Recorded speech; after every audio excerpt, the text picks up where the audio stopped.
In a cramped workshop beneath the streets of occupied Warsaw, a seamstress threaded her needle with hands that hadn't stopped trembling in 3 years. The uniform jacket spread across her wooden table bore the insignia of the Third Reich, freshly pressed and waiting for final alterations.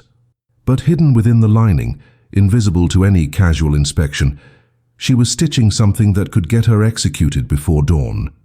A detailed escape route out of the Warsaw Ghetto, complete with safe houses, sewer entrances, and patrol schedules. Every stitch was an act of treason. Every map she created was a death sentence she willingly signed. And the Nazis who wore these uniforms never suspected that the very clothes protecting them were simultaneously saving the lives of those they hunted. This is the story they erased from history books.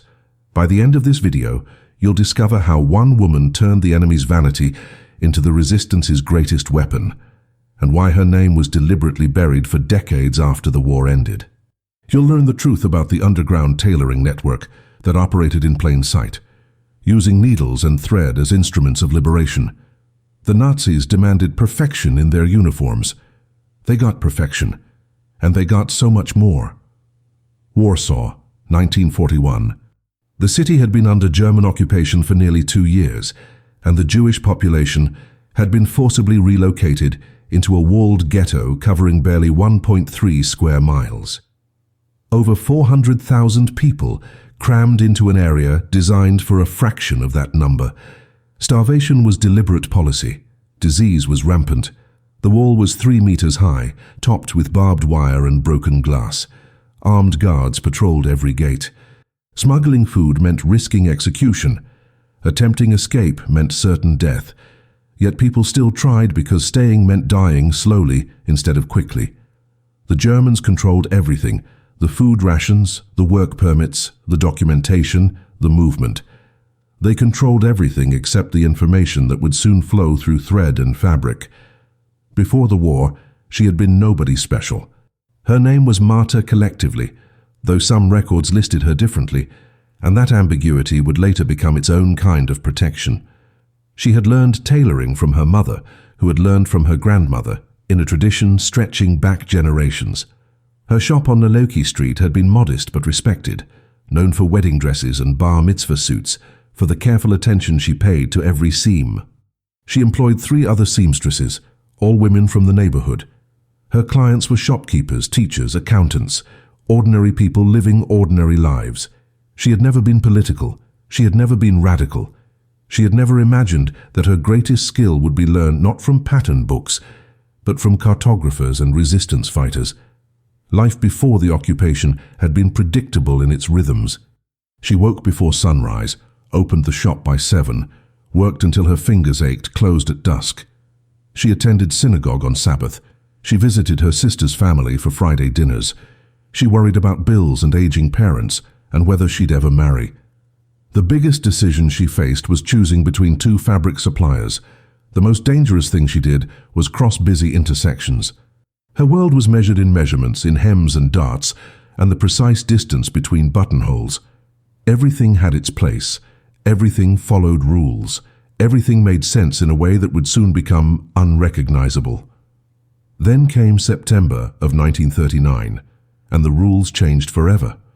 The German tanks rolled into Warsaw on a Tuesday morning, and by Friday, her shop windows had been smashed. Within months, the yellow stars became mandatory. Within a year, the ghetto walls rose brick by brick. She watched her neighborhood transform into a prison. She watched her clients disappear, deported to labor camps or simply vanishing into the chaos. She watched the German officers requisition buildings, demand services, impose their presence on every corner. And she noticed something crucial.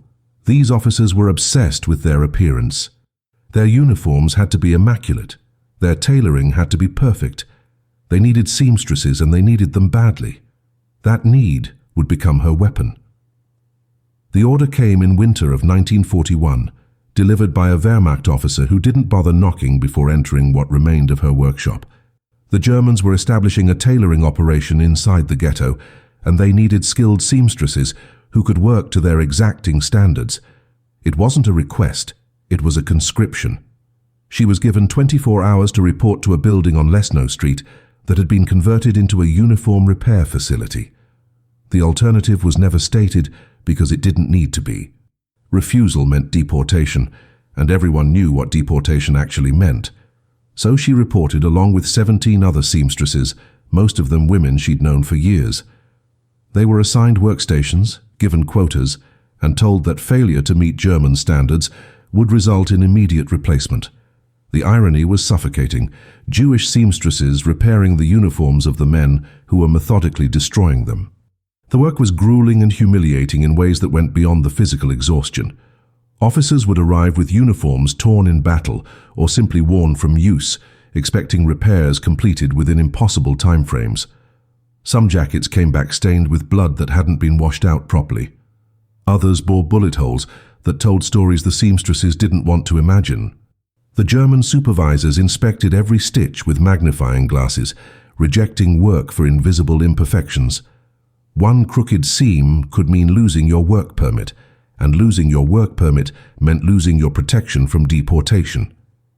The other seamstresses kept their heads down, worked in silence, tried to make themselves invisible. But Marta noticed something the others didn't. The Germans trusted them completely with these uniforms. They never suspected that the women sewing their clothes might also be capable of sabotage. That realization came slowly, then all at once. She was working on an officer's dress uniform one afternoon when she noticed the lining had come partially detached. As she repaired it, she understood that the space between the outer fabric and the inner lining was essentially invisible. Unless someone completely disassembled the garment, they would never know what was hidden inside. Her hands stopped moving. Her mind raced. The ghetto was choking on a lack of information. Resistance cells operated in isolation, unable to coordinate because the Nazis controlled all communication. Smugglers needed maps of patrol routes, but had no way to share them. Families trying to escape needed to know which sections of the sewer system were monitored and which were clear. The information existed, scattered among dozens of people, but there was no safe way to distribute it. Until now. She began carefully. The first map she created wasn't sewn into a Nazi uniform at all. It was stitched into the lining of a coat belonging to a Jewish policeman who collaborated with the Germans but was secretly feeding information to the resistance. She drew the map on tissue-thin paper using diluted ink, then folded it small enough to fit in the shoulder padding. The message was simple. Patrol schedules for the Eastern Wall, updated weekly. If it worked, the policeman would know what to do with it. If it failed, she would be dead within days. 3 days later, a resistance courier approached her in the bread line and whispered 2 words that changed everything. Keep going. Within a month, she had recruited 2 other seamstresses she trusted absolutely. Women who had already lost children to the deportations, women who had nothing left to lose except their lives, and who had decided their lives were worth spending on resistance. They developed a system. Maps were drawn on the thinnest paper available, sometimes on fabric itself when paper was too risky. Escape routes, weapon caches, safe houses, collaborator addresses, everything the resistance needed was coded into measurements and hidden in seams. The Germans brought them uniforms to repair, and the uniforms left carrying secrets that would save dozens of lives. The workshop became an intelligence hub disguised as a tailoring shop. The Nazis never noticed they were funding their own opposition. The maps themselves were works of desperate precision. Marta worked by candlelight after her official shift ended, hunched over scraps of paper so thin they were nearly transparent. She couldn't use regular ink because it would bleed through and stain the uniform fabric, immediately exposing the deception. Instead, she developed a mixture of watered-down graphite and soap that dried invisible but could still be read when held at the right angle. Each map was smaller than a playing card, folded multiple times, and positioned in locations where even thorough inspections were unlikely to find them. Inside shoulder pads, beneath collar stays, sewn into the reinforced sections behind buttons. The sewing had to be perfect, because any irregularity would trigger suspicion. The Germans were fanatics about their uniforms, and a single misplaced stitch could unravel everything. She was no longer just a seamstress. She had become a forger, a cartographer, an architect of invisible rebellion. The intelligence came from everywhere and nowhere. Resistance members who worked as janitors in Nazi headquarters would memorize patrol schedules and whisper them to couriers.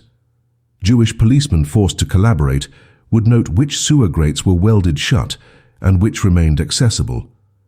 Factory workers assigned to German construction projects would sketch the layouts of new guard posts. Even children smuggling food through the wall would report which routes were safest at which times. All of this information flowed to Marta through a network so compartmentalized that most people involved never knew her name. They knew only that if they passed intelligence to a specific courier at a specific time, it would somehow reach the people who needed it most. And it did, stitched into the very uniforms of the occupiers, traveling past checkpoints and guard posts without ever being questioned. But the operation required more than just technical skill. It required an understanding of German psychology that Marta had developed through months of observation. She noticed that officers treated their uniforms as extensions of their identity, symbols of superiority and order in the chaos of occupation. They would never imagine that these sacred garments could be contaminated by Jewish hands doing anything other than servile labor. That arrogance became her greatest advantage. When an officer brought in a jacket for repair, he saw a defeated woman doing menial work.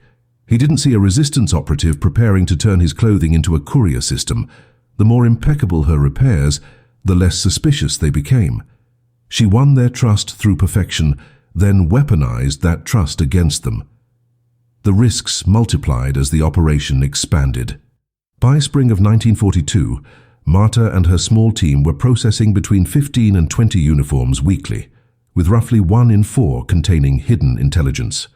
The mathematics of probability worked against them. Every map she created was another opportunity for discovery. Every uniform that left her workshop carried the potential for catastrophic exposure. She knew the Gestapo had informants throughout the ghetto, people desperate enough or broken enough to trade information for extra rations. She knew that random inspections could happen at any moment. She knew that a single captured resistance member under torture could reveal enough to trace the intelligence back to its source. The margin for error was non-existent, and the penalty for failure was public execution designed to terrify others into submission. Yet she continued because stopping would have meant accepting defeat, and defeat meant watching people die who might otherwise escape. The maps she created weren't abstract documents. They were instructions for mothers trying to smuggle children out of the ghetto before the next deportation. They were guides for resistance fighters planning sabotage operations against German supply lines. They were lifelines for families with forged papers who needed to know exactly where to cross into the Aryan side of Warsaw without being caught. Every map represented lives, specific people with names and faces and futures that might still be possible. The weight of that responsibility should have crushed her. Instead, it sharpened her focus into something almost inhuman. Her hands no longer trembled. Her stitches became faster, more precise. She had transformed fear into fuel. The system evolved into something more sophisticated than simple map distribution. By summer of 1942, Marta had developed a coding method that allowed her to embed multiple layers of information into a single hidden document. She would draw the primary map showing escape routes, but then add tiny marks along the margins that indicated timing. A small dot meant the route was clear only during shift changes. A short line meant it required a bribe. A circle meant armed guards. Resistance members trained to read these codes could extract far more intelligence from a single scrap of paper than seemed possible. She also began coordinating with forgers who created false documents, sewing those papers into uniform linings alongside the maps. A German officer might walk through 3 checkpoints carrying someone's forged work permit in his jacket, never knowing he was transporting the very documentation that would allow a Jewish worker to escape the following week. The workshop itself became a nexus of resistance activity, disguised behind the mundane routine of textile repair. The German supervisors checked in twice daily to inspect work quality, but they never stayed long. The environment was too cramped, too filled with women they considered beneath notice. That dismissiveness created pockets of time when Marta and her team could operate with relative freedom. They developed hand signals to communicate without speaking. A specific way of holding scissors meant new intelligence had arrived. Placing thread on the left side of a workstation meant the coast was clear to hide documents. They worked in plain sight, their conspiracy protected by the invisibility that came from being women doing women's work in a world where men only valued violence and conquest.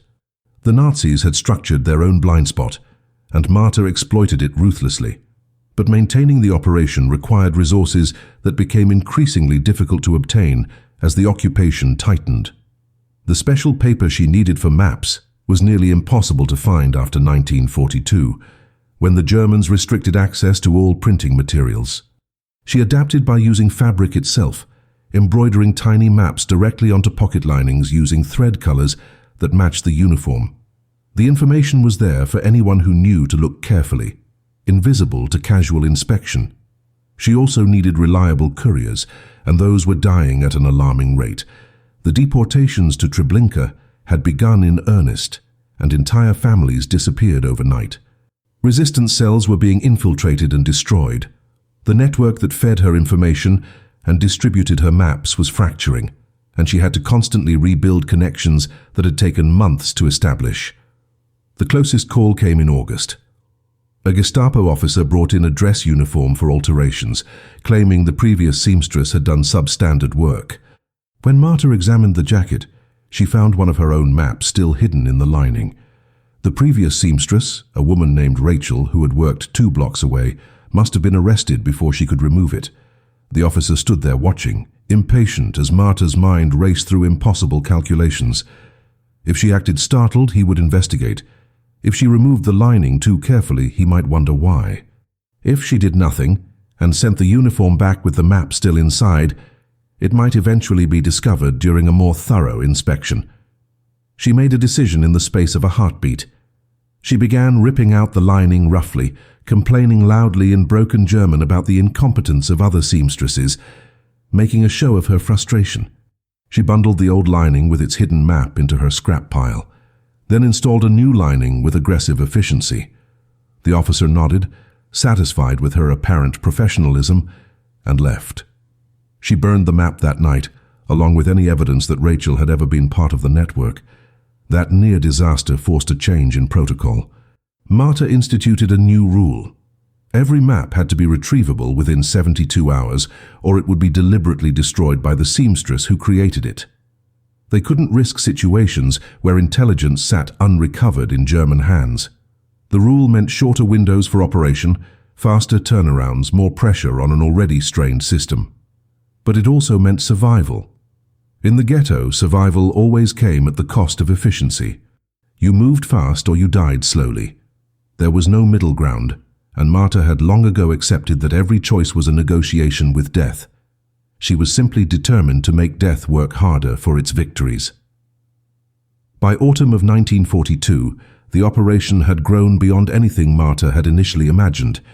What began as 3 seamstresses in one workshop had metastasized into a network spanning 7 different tailoring facilities across the ghetto. Each location operated independently, with Marta serving as the central coordinator through a system of coded messages delivered by children who moved through the streets without attracting attention. The expansion was necessary because the demand for intelligence had exploded.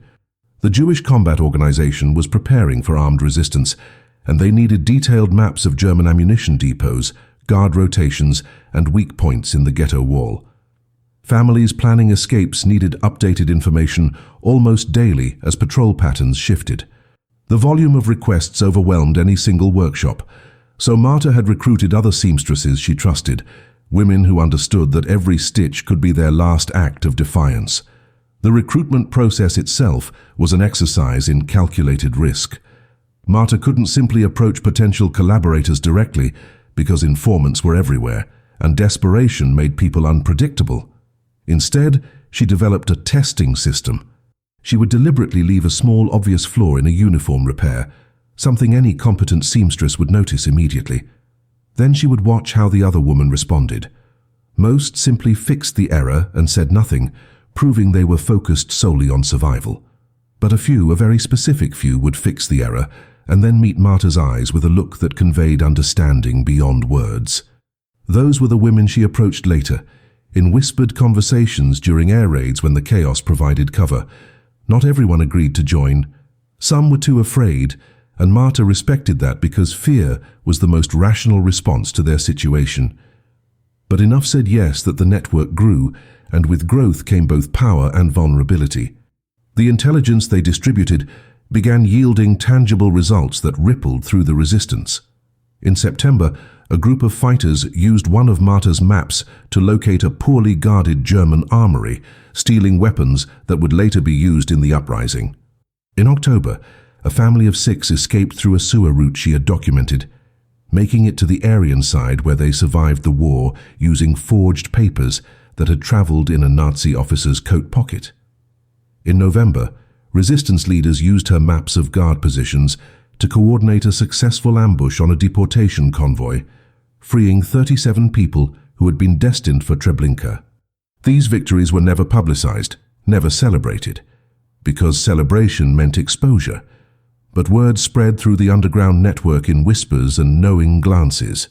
The seamstresses were saving lives, and people were beginning to understand the workshop as more than just a place of forced labor. Yet success bred complacency, and complacency was lethal. Marta noticed her team becoming less cautious, taking shortcuts that would have been unthinkable months earlier. One seamstress started hiding maps in more obvious locations because the intricate work was exhausting. Another began using regular ink instead of the special mixture, gambling that inspections wouldn't be thorough. Marta had to remind them constantly that the Germans' inattention was not guaranteed, that one random inspection could destroy everything they had built. She instituted mandatory protocols. Every hidden map had to be inspected by a second seamstress before the uniform left the workshop. Every courier had to confirm receipt within 24 hours. Every piece of intelligence had to be verified by at least 2 independent sources before being distributed. The rules were tedious and time-consuming, but they were also the difference between operation and annihilation. The strain was beginning to show on everyone, but especially on Marta herself. She was sleeping 3 hours per night, working 18-hour days between her official duties and her resistance activities. Her hands, once steady and precise, had developed a persistent tremor that only disappeared when she was actually sewing. She had lost nearly 20 pounds because she gave most of her food rations to the children who served as couriers. Her sister begged her to stop, to step back before she collapsed or got caught. But Marta understood something her sister didn't. Stopping now would mean all the previous risks had been for nothing. Every map she had created, every life she had helped save, would become meaningless if she abandoned the work before the occupation ended.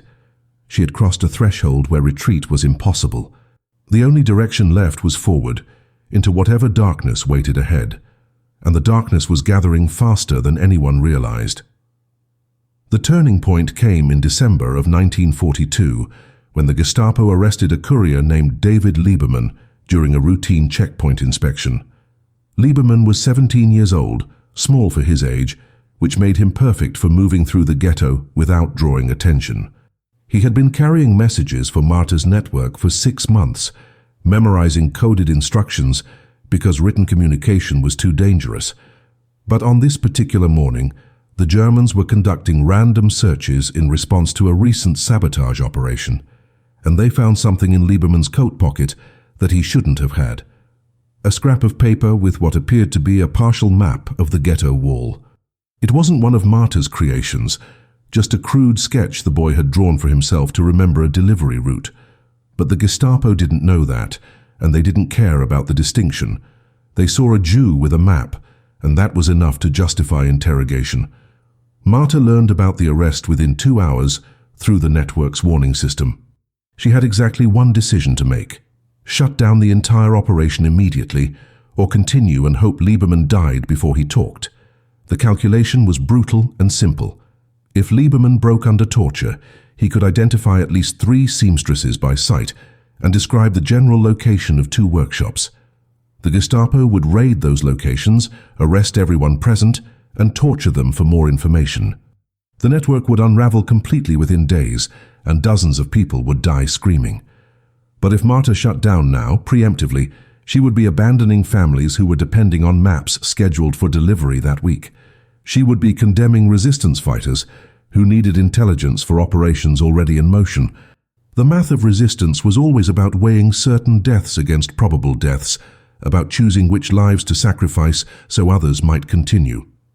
She gave herself 10 minutes to decide, sitting alone in a storage closet while her hands finally shook uncontrollably. Then she made the call. The operation would continue, but in a modified form. Any seamstress Lieberman could identify would stop creating maps immediately and focus solely on legitimate uniform repairs. New couriers would be activated. The intelligence pipeline would shift to routes Lieberman knew nothing about. They would operate as if he had already talked, making his actual confession, if it came, worthless. The next 72 hours were an exercise in controlled terror. Marta waited for the Gestapo raids that never came, listening for boots in the hallway every time someone climbed the stairs. She watched the streets for signs of increased German activity, for the telltale patterns that preceded mass arrests. She sent out feelers through the network, trying to learn anything about Lieberman's condition or location. The information that came back was fragmentary and horrifying. He was being held in Pawiak prison, where the Gestapo conducted their interrogations. Screams were heard from the basement cells at all hours. No one brought out of those cells came back the same, if they came back at all. Marta had known Lieberman since he was 14, had watched him grow from a frightened boy into a committed resistance member. Now she had to hope he would die quickly, and the shame of that hope sat in her chest like a stone. On the 4th day, a miracle arrived in the form of devastating news. David Lieberman was dead, killed during interrogation, before revealing anything useful. The information came from a Jewish policeman who had bribed a German guard for details.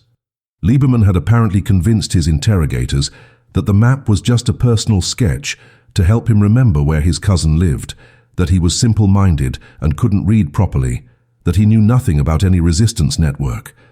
They had beaten him for hours trying to extract information he genuinely didn't have in the detail they wanted. And when it became clear he wasn't going to produce the conspiracy they expected, they executed him as an example and moved on to other prisoners. His death was horrific and pointless and absolutely essential to the network's survival. Marta attended his funeral in a cemetery already overflowing with graves, standing in the back, while his mother wailed over a body that had been released only because the Germans considered it too damaged to hold for further examination. She didn't cry. She couldn't afford to cry. She filed the grief away in the same place she kept all her other griefs, in a locked chamber of her mind that she would never willingly open again. The Lieberman crisis changed how Marta thought about the operation's future. She realized they had been lucky, that luck was a resource that eventually ran out, and that the network needed to evolve before that happened. She began implementing more aggressive compartmentalization, ensuring that no single person knew enough to destroy more than a fraction of the operation. She developed multiple backup systems for every function, so losing a courier or a seamstress wouldn't create critical gaps. She also started preparing for the possibility that she herself might be captured, creating a succession plan that would allow the network to continue without her. The preparations were exhausting and depressing because they required acknowledging that everything she had built was temporary, that the occupation would either end or consume them all. But temporary didn't mean meaningless. Even one more week of operation meant more lives saved, more intelligence distributed, more small victories against an enemy that seemed invincible. And in the ghetto, where death was the default outcome, even small victories were worth dying for. The ultimate test of Marta's network came in January of 1943, when the Jewish Combat Organization made a decision that would transform the ghetto from a prison into a battlefield. They were planning armed resistance, a full-scale uprising against the German occupation, and they needed intelligence on a scale Marta had never attempted before. The resistance commanders needed detailed maps of every German position within and surrounding the ghetto. Ammunition storage facilities, guard towers, machine gun nests, radio stations, command posts, even the locations of armored vehicles and their patrol schedules. They needed architectural plans of buildings the Germans had fortified. They needed to know which sections of the wall were weakest, which sewer systems connected to the Aryan side, which rooftops offered sightlines for snipers. The request came through a courier, who looked Marta directly in the eyes and said this was it, the moment everything had been building toward, the last chance to fight back before the final deportations erased the ghetto entirely. The intelligence had to be comprehensive, accurate, and delivered within 3 weeks. Failure wasn't an option because there would be no second chance. Marta understood immediately that this was beyond the capacity of her existing operation. The volume of information required would mean creating at least 30 separate maps, each containing classified military intelligence that would require dozens of sources to compile. The distribution alone presented an impossible challenge because the resistance fighters were scattered across the ghetto in hidden bunkers, impossible to reach through normal courier routes. And the timeline was catastrophically short because 3 weeks meant processing nearly 2 maps per day, while maintaining the cover of normal uniform repair work. She called an emergency meeting of her core team, 5 seamstresses she trusted absolutely, and laid out the reality without softening it. This operation would expose them to discovery on a level they had never risked before. The probability of capture approached certainty if they attempted this, but refusing meant watching the uprising fail before it began, and everyone in the room understood what that failure would cost. The vote was unanimous. They would do it, and they would accept whatever consequences came. The next 20 days became a blur of precision work executed under conditions of extreme exhaustion.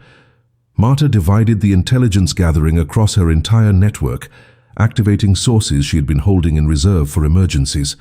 Janitors who cleaned German headquarters worked double shifts to memorize troop deployments. Jewish policemen who collaborated with the Nazis suddenly became extraordinarily helpful, feeding schedules and passwords to resistance contacts. Factory workers sketched building layouts during lunch breaks. Even children were mobilized, counting guard rotations and reporting patterns they observed, while begging in the streets. The information flowed to Marta in fragments throughout each day, and she spent her nights assembling those fragments into coherent maps drawn on fabric scraps using embroidery thread. Her fingers bled from the constant work. Her vision blurred from eye strain. She stopped sleeping entirely, sustained only by ersatz coffee and the knowledge that people were depending on her precision. The distribution method had to be completely reimagined because the resistance fighters couldn't come to her, and she couldn't go to them without arousing suspicion. The solution came from an unexpected source, the Germans themselves. As the ghetto shrank through deportations, the Nazis were consolidating their forces into fewer, larger positions, which meant more officers needed uniform maintenance. Marta volunteered her workshop to handle the increased workload, positioning herself as the most efficient seamstress available. The Germans agreed because efficiency was something they valued even more than suspicion. Suddenly, she had access to uniforms from officers stationed at every major position in and around the ghetto. She began creating matched sets, a map of guard positions hidden in one officer's jacket, architectural plans in another's, patrol schedules in a third's. The resistance had people working as servants in German facilities who could retrieve the maps during routine cleaning. The system was breathtakingly dangerous because it required perfect coordination across dozens of people, any one of whom could betray the operation intentionally or accidentally. The closest the network came to total collapse happened on day 17, when a German supervisor noticed Marta reworking a jacket collar for the 3rd time, something she never did because her work was always perfect on the first attempt. The supervisor demanded to know what was wrong, and Marta realized with sick clarity that she had been so exhausted she had sewn a map into the wrong section of the uniform, putting it where routine inspection would find it immediately. Her mind went blank for a fraction of a second, then survival instinct took over. She ripped out the stitching violently, held up the collar, and claimed the previous seamstress had used the wrong thread color, that she was fixing someone else's incompetence, that she took pride in her work unlike these other lazy women. She said it in German, loudly enough that the other seamstresses heard, her voice dripping with contempt for her own people. The performance was so convincing, so thoroughly degrading to herself and everyone around her, that the supervisor believed it instantly. He laughed, called her a good Jew who understood quality, and walked away. Marta finished the repair correctly, her hands moving on autopilot while her mind screamed, That night she vomited until nothing came up, then returned to work because there were still maps to create and only 3 days remaining. On day 21, Marta delivered the final map. It was sewn into the shoulder pad of a Wehrmacht officer's winter coat, a detailed schematic of the German command bunker on Zelazna Street, complete with guard positions, communication lines, and ammunition storage locations. The officer collected his coat without comment, complained about the cold, and left. Within 6 hours, a resistance fighter working as a cleaner in the German barracks retrieved the map during a routine inspection of officer quarters. The intelligence network had functioned exactly as designed, and Marta allowed herself one moment of relief before returning to the paralyzing awareness that the uprising would begin soon. And when it did, the Germans would know someone had been feeding military secrets to the resistance. The investigation would be immediate and merciless. Every seamstress in the ghetto would become a suspect. Marta had maybe days before the Gestapo came for her. The Warsaw Ghetto Uprising began on April 19th, 1943, when German forces entered to begin what they intended as the final liquidation of the Jewish population. Instead of the usual terrified compliance, they encountered armed resistance from fighters positioned exactly where Marta's maps had told them to be. Homemade grenades exploded from windows the intelligence had identified as having clear sight lines to German staging areas. Snipers fired from rooftops selected based on maps showing blind spots in guard tower coverage. Ambushes happened at intersections the resistance knew were lightly patrolled during shift changes. The Germans expected to clear the ghetto in 3 days. Instead, they faced organized, coordinated resistance that held them off for nearly a month. The maps Marta had created weren't the only factor in the uprising's initial success, but they were essential, giving poorly armed fighters every possible advantage against a militarily superior force. For the first time since the occupation began, Jews were killing Nazis, and the foundation of that reversal was intelligence sewn into enemy uniforms by women the Germans had dismissed as irrelevant. Marta learned about the uprising's beginning while working in the tailoring facility, when the first explosions echoed across the ghetto. The German supervisors evacuated immediately, leaving the seamstresses alone in the workshop. Her team looked at her, waiting for instructions, and she realized there were no more instructions to give. The operation was over. Everything they had built toward had either succeeded or failed, and there was nothing left but survival. She told them to scatter, to find their families, to hide or fight as their conscience dictated. Then she burned everything, every scrap of paper, every piece of fabric that might contain evidence, every tool she had used to create maps. She fed the flames with 4 years of accumulated intelligence work, watching it curl into ash, while gunfire intensified outside. When the workshop was clean, sterile, innocent, she walked out into streets that had transformed into a war zone. The next 3 weeks existed in a state of suspended chaos. Marta moved between resistance bunkers, no longer a seamstress, but a fighter like everyone else. She had no weapons training, so she carried messages and medical supplies crawling through rubble while buildings burned around her. She watched fighters use her maps to coordinate attacks, saw German casualties mounting in locations she had identified as vulnerable. She also watched the inevitable happen as the Germans brought in flamethrowers and artillery, systematically destroying the ghetto building by building. The uprising couldn't win in any conventional sense. Everyone understood that from the beginning. The goal was simply to die fighting rather than in gas chambers, to force the Nazis to pay in blood for every Jewish life they took. And they did pay. The Germans lost more soldiers in the Warsaw Ghetto Uprising than in their entire invasion of Poland. That mathematics of resistance, that exchange rate of Nazi lives for Jewish lives, was the only victory available, and Marta's intelligence had made it possible. On May 8th, when the organized resistance finally collapsed, Marta was trapped in a bunker on Mila Street with 43 other survivors. The Germans pumped smoke into the underground shelter, forcing everyone to choose between suffocation and surrender. Most chose surrender, stumbling out into daylight with hands raised. Marta walked out last, blinking against the sun, her clothes ash-covered and torn.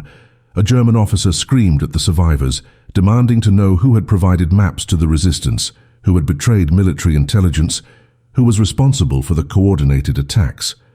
No one spoke. The officer executed 6 people randomly, trying to terrorize the rest into confession. Still no one spoke, because speaking would mean admitting that seamstresses, of all people, had orchestrated the intelligence operation. The officer gave up and ordered everyone to the deportation assembly point. Marta was loaded onto a cattle car with 100 other prisoners, packed so tightly she couldn't fall down even when she lost consciousness. The train's destination was Majdanek concentration camp. Her war as a seamstress was over. Her war as a prisoner was just beginning.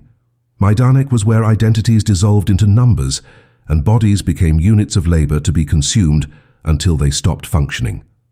Marta became prisoner, number 58,412, assigned to a barracks housing 300 women in a space designed for 50.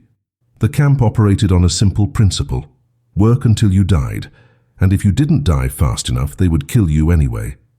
She was assigned to a textile factory within the camp, ironically sewing German military uniforms just as she had in the ghetto, except now there was no intelligence to hide, no resistance to support, no purpose beyond delaying death one more day. The guards didn't know she had been part of the Warsaw resistance. The Gestapo had never connected her to the intelligence operation because the investigation had been buried under the chaos of crushing the uprising. As far as the Nazis knew, she was just another Jewish seamstress, valuable only for her ability to maintain their uniforms. That anonymity saved her life. The other seamstresses from her network scattered like seeds in fire, and most of them burned. Of the 7 women who formed her core team, 4 died during the uprising itself, killed by German bullets or crushed under collapsing buildings. 2 were caught trying to escape through the sewers and executed on the spot. Only one besides Marta survived to reach a concentration camp, a woman named Esther Rosenbaum who ended up in Auschwitz and lasted 3 months before typhus killed her. The wider network of sources and couriers suffered similar devastation. The children who had carried messages were among the first casualties, their small bodies easy targets for soldiers who had stopped pretending there were rules to warfare. The Jewish policemen who had fed intelligence to the resistance were systematically hunted down and shot once the Germans realized collaboration had gone both ways. By summer of 1943, nearly everyone who had participated in Marta's intelligence operation was dead, and the operation itself existed only in the memories of the few survivors scattered across the Nazi camp system. Marta survived Majdanek through a combination of skill, luck, and the same ruthless pragmatism that had sustained her resistance work. When the camp supervisors needed someone to repair an SS officer's dress uniform, she volunteered and did such flawless work that she became the designated seamstress for officer clothing. The position came with marginally better food rations and exemption from the hardest labor details. She ate the extra food without guilt, because guilt was a luxury that dead people couldn't afford. She sewed Nazi uniforms with the same precision she had once used to hide maps in them, except now the precision was only about survival. She watched thousands of women arrive at the camp and disappear into the crematorium within days. She watched hangings and beatings and medical experiments. She watched humanity reduce itself to its most brutal components. And she survived by becoming smaller, quieter, more invisible than she had ever been in the ghetto, by making herself useful enough to keep alive, but not noticeable enough to attract sadistic attention. The camp was liberated by Soviet forces in July of 1944, though liberation is too clean a word for what actually happened. The Nazis had abandoned Majdanek in chaos as the Red Army advanced, leaving behind thousands of prisoners too sick or weak to evacuate. Marta weighed 78 pounds when the Soviets arrived, barely able to walk, her body a catalogue of deprivation and disease. She spent 2 months in a Soviet field hospital, recovering enough strength to travel. During that time, she learned fragmentary details about the war's progression, about the Allied invasion of Normandy, about Germany's retreat on multiple fronts. She also learned that Warsaw itself had been almost completely destroyed in a separate uprising by the Polish resistance, that the physical city she had known no longer existed. The ghetto had been razed entirely after the Jewish uprising, every building demolished, the ground salted as if to erase evidence that Jews had ever lived there. Her workshop, the streets she had walked, the cemetery where David Lieberman was buried, all of it was rubble and ash. When Marta was finally strong enough to leave the hospital, she faced a choice that defined the rest of her life. She could try to rebuild in Poland, a country soaked in Jewish blood and filled with people who had watched their neighbors die without intervening. Or she could leave, join the displaced persons camps, eventually emigrate to Palestine or America, or anywhere that wasn't saturated with ghosts. She chose to stay, at least temporarily, because she needed to know if anyone else from her network had survived. She spent months searching through survivor registries, visiting displaced persons camps, following rumors of familiar names. She found 3 people who had worked with her: a courier who had lost both legs to frostbite during a death march, a janitor who had memorized German patrol schedules and now couldn't remember his own children's faces, and a seamstress who had helped distribute maps and now refused to touch needle or thread ever again.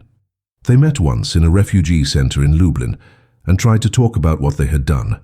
But the words wouldn't come because the scale of loss made their resistance seem simultaneously heroic and futile. They had saved some lives. They had lost everything. Both things were true and neither cancelled out the other. Marta eventually emigrated to the United States in 1949, settling in New York City, where she found work in the garment district, doing the only thing she knew how to do. She sewed clothing for department stores, worked 60-hour weeks, and never mentioned the war to anyone. When co-workers asked about her accent or the number tattooed on her arm, she deflected with vague references to being a refugee and changed the subject. She married a fellow survivor in 1952, a man who had lost his entire family in Treblinka and understood without words that some experiences existed beyond discussion. They had one daughter who grew up knowing almost nothing about her mother's past, except that she had been in camps and that the topic was forbidden. Marta lived until 1994, dying of heart failure at 76 years old. She never wrote a memoir. She never gave testimony to Holocaust archives. She never sought recognition for what she had done in the Warsaw Ghetto. When researchers finally pieced together fragments of the resistance intelligence network in the 2000s, her name appeared in exactly 3 documents, always as a secondary reference, never as the architect of the operation. The deliberate erasure of her story and stories like hers happened through multiple mechanisms that compounded over decades. In the immediate aftermath of the war, Soviet authorities who controlled Poland suppressed narratives that emphasized Jewish resistance because it complicated their preferred story of communist liberation. Western historians focused on military operations and political leadership, overlooking the granular details of civilian resistance networks. The seamstresses who survived rarely spoke about their work because it seemed insignificant compared to armed fighters, because women's contributions were systematically devalued, and because the trauma of survival made storytelling feel impossible. Archives were scattered, documents were lost, witnesses died before being interviewed. By the time Holocaust scholarship expanded to include resistance activities in the 1980s and 90s, most of the people who could have provided first-hand accounts were already gone. Marta's network existed in the gaps between official histories, too small to merit major documentation, too dispersed to leave coherent records, too feminine to fit prevailing narratives of resistance that privileged violence over intelligence work. But the erasure went deeper than archival accidents or historiographical bias. There was something uncomfortable about Marta's story that made it difficult to integrate into standard Holocaust narratives. She wasn't a pure victim because she had agency and fought back. She wasn't a traditional hero because she never fired a weapon or led troops into battle. She existed in an ambiguous space where survival required collaboration with the enemy in the form of sewing their uniforms, where resistance meant exploiting that collaboration through deception. Her story forced uncomfortable questions about the nature of complicity, about whether working for Nazis, even as sabotage, constituted a moral compromise. It challenged clean distinctions between perpetrators, victims, and resistors. And perhaps most troubling, it suggested that the Holocaust could have been resisted more effectively if more people had chosen Marta's path, a suggestion that felt like blaming victims for not doing enough.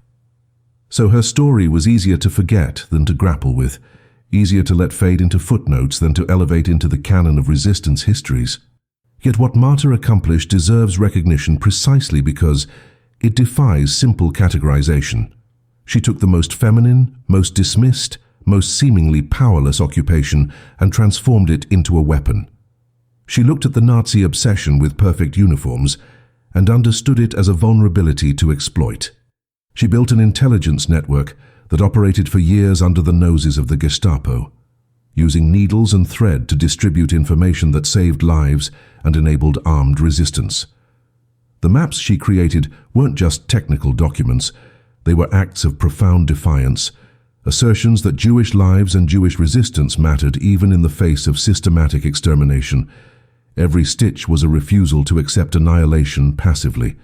Every hidden map was proof that even in hell people could still choose to fight back using whatever tools they possessed. The German officers who wore those uniforms thought they were symbols of their superiority. They never knew they were walking intelligence couriers for the people they were trying to erase. This story matters now because it reveals a truth that gets buried under simplified Holocaust narratives.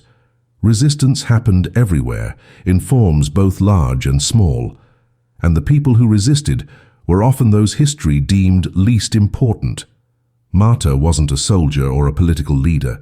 She was a seamstress, a profession so associated with feminine domesticity that the Nazis never imagined it could harbor rebellion. But she understood something essential. Power doesn't just flow from guns and authority. It flows from information, from coordination, from the courage to turn your oppressor's contempt into your advantage. Her story reminds us that the most dangerous form of resistance might not be the one that makes the most noise, but the one that operates in silence until it's too late for the enemy to stop it. The Nazis tried to erase the Jews of Warsaw from existence. They succeeded in killing hundreds of thousands, but they failed to kill the memory of people like Marta, who sowed rebellion into the very fabric of occupation. And that failure, preserved in fragments and reconstructed through painstaking research, is its own kind of victory. The needle was mightier than they ever imagined.